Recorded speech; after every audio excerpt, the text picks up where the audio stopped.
మరి 2 ఏళ్లలో కనిపించిన డెవలప్‌మెంట్ గాని, చేసిన మార్పులు గాని ఏమున్నాయి? చేర్పులు మార్పులు ఉన్నాయి, ఎందుకు లేవు? చేర్పులు మార్పులు ఉన్నాయి. అంటే ఎటువంటివి నడుస్తుంది. కనిపించినాయి? ఎటువంటి అంటే అంటే కేసీఆర్ బయటికి వస్తలేడు కదా! బీఆర్ఎస్ పని అయిపోయింది అని అంటున్నారు. మరి నిజమేనా? అది కేవలం పుకారం మాత్రమే.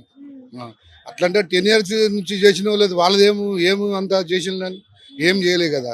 అంటే కవిత ఇప్పుడు ఏడుస్తుంది కదా! నేను అవకతవకలు జరిగినాయి అని చెప్తున్నా, అవినీతి జరిగిందని చెప్తున్నా, ఆస్తుల లొల్లి కాదు నాది.